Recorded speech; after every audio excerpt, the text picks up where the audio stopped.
Bien sûr, donc crypto, les infos crypto pour ceux qui n'ont pas le temps. Deux indicateurs qui ne sont jamais trompés par le passé, qui nous ont indiqué le bottom et une reprise de tendance haussière. C'est ce qu'on va voir ce matin, les gars. J'ai plein de choses à vous montrer. On va parler évidemment du FOMC, on va faire de l'analyse technique et on va parler d'une crypto sur lequel je suis lourdement rentré hier. Le BTC, il est à 20 585 $. On est juste en dessous des 20 600 $. On est sur une grosse zone de combat, mais plutôt stable. Ethereum, c'est pareil. On est à plus 0,2%. On est à 1589 $. Il y a BNB qui continue de pumper.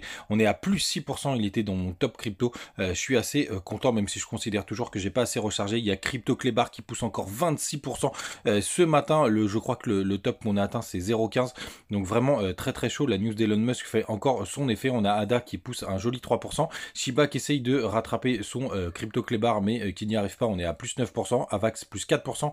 Uni plus 6%. Bref, c'est assez vert ce matin, les gars. Donc les indicateurs, il faut passer en monthly, c'est-à-dire une bougie égale un mois. Et on a eu la clôture hier soir puisque c'était le 31 octobre et qu'aujourd'hui on est le 1er novembre. Et regardez, le premier indicateur qui s'est jamais trompé par le passé, c'est l'histogramme qui s'inverse juste là quand on est sur un point bas. Regardez juste ici, cet histogramme est plus clair que celui-ci. Et par le passé, je vous montre en direct live, à chaque fois que c'est arrivé, on était sur des points bas du BTC. Je vais vous montrer tout de suite. Hop là, en 2018, vous voyez juste ici, hop, l'histogramme qui est juste là, et regardez, on arrive sur la petite mèche qui a juste ici. Et si on va encore un peu plus loin dans le passé, alors c'est un petit peu moins net puisque le point bas a été fait avant, c'était en 2013 ou 2014. On va regarder tout de suite ensemble. Hop, on dézoome juste là. Regardez, c'est l'histogramme qui est juste là et on est sur cette troisième petite bougie là, donc on est presque sur le bottom, ou en tout cas on l'a eu par le passé, donc ça c'est plutôt pas mal. Et cet indicateur, alors ça fait que 2 backtests les gars, c'est pas énorme, mais en tout cas il s'est jamais trompé en monthly, donc potentiellement on est sur la fin de la baisse. Et on va voir le deuxième indicateur, c'est le RSI, donc le RSI qui donne les zones de surachat et de survente. Grosso merdo, quand on est en haut on est en zone de surachat et quand on est en bas on est en zone de survente, et il a jamais été aussi bas.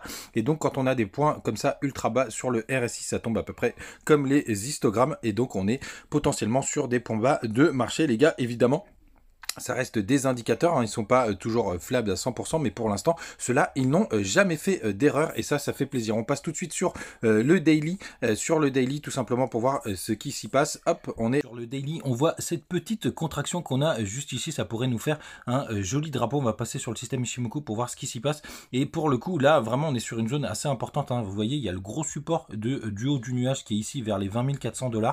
On l'a un peu traversé hier, pardon, et là, vous voyez, on pourrait continuer à faire un W pour avoir une continuation haussière, ou tout simplement repartir un peu plus bas, chercher les stops qui sont maintenant aux alentours des sous les 20 000 $. Donc vraiment grande prudence les gars aujourd'hui, et dans les prochains jours on va regarder ce qui se passe du côté des options, de la clôture des options, notamment avec ce vendredi, puisque ça reste le plus important, et on sera le 4 novembre et le max pain il est à 20 000 $. Donc on est vraiment dans les clous. On va regarder sur le plus petit court terme, 20 500.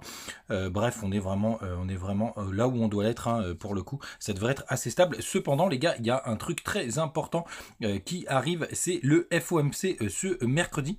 Je vous les ai montré hier. Hop là, mercredi, qui est ici à 7h PM. Il faudrait que je vois à quelle heure c'est. Je vous le partageais d'ailleurs sur Twitter hier. Ce qui est important les gars, c'est que si jamais on a 0,75, c'est plutôt neutre bullish. Mais si on a 0,5 base d'augmentation des taux d'intérêt, c'est ultra bullish. Je pense que ça peut nous faire un joli 10% sur le SP500 et le Nasdaq. On va voir ce que ça va faire comme pourcentage sur les cryptos, mais c'est vraiment plutôt pas mal. Par contre, on va aller regarder quand même le long short ratio pour voir où est-ce qu'on en est. Du côté du coup du long short ratio, désolé pour les petites coupures ce matin, donc ce qui est plutôt intéressant, même s'il y a une majorité de personnes qui sont en long, puisqu'on est à 51%, donc ça c'est plutôt proche, on a quand même un petit peu d'achat sur le spot, même si ça s'est un peu calmé. Et surtout les gars, ça fait très longtemps que j'ai pas vu ça, on a les fundings qui sont en négatif, c'est-à-dire que vous êtes payé vous payez pour être en short, et donc vous êtes payé pour être en long, et ça fait un petit moment que j'avais pas vu ça.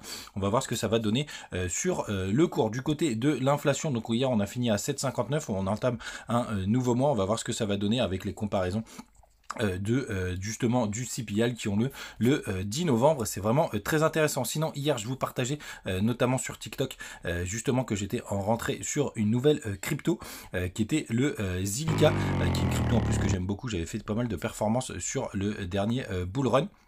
Donc j'en ai acheté pour à peu près 2000 dollars. Donc ça c'est plutôt une grosse position que j'ai décidé de prendre, et je vais vous montrer pourquoi. Hop, il est juste ici le ZIL. Tac, tac, tac. Alors attendez, je vais vous montrer directement sur Binance, ce sera peut-être plus lisible. Et hop, puisque quand on prend justement son plus haut historique, quand on va passer en weekly, vous voyez, on a atteint des sommets qui sont assez importants, et on a eu des retracements qui sont vraiment très importants. Et vu qu'on est quand même potentiellement sur des grosses zones de support sur BTC, je pense qu'il peut nous faire des magnifiques performances. On est qu'à quasiment un peu plus de 10% de son point bas qu'on a connu à 0,027. Donc c'est vraiment une crypto en plus que j'affectionne particulièrement et qui fait pas mal de choses, en tout cas du côté news, et qui continue d'avancer. Donc ça c'est plutôt pas mal, hein, je vous le partageais justement hier, hein, ils sont très actifs sur Twitter. Le projet continue de dérouler, et donc ça c'est plutôt pas mal. Et sinon les gars, dernière news, ça y est, on a une équipe de 11 personnes, donc on est même 12 pour les minimums de participation à la compétition BitGet. Donc tous ceux qui veulent nous rejoindre, c'est vraiment un très très bon moment. Vous avez les liens pour vous inscrire et à la compétition, et sur BitGet si vous n'êtes pas déjà dessus. Donc on est sûr de participer, on n'est pas sûr de gagner, mais en tout cas on va bien s'amuser tous ensemble. Donc n'hésitez pas à nous rejoindre. Pour tous ceux qui veulent des informations, vous pouvez aussi venir nous voir sur le groupe Telegram. Passez une très très bonne journée fériée, et on se retrouve demain, et bon courage à ceux qui taffent. Salut.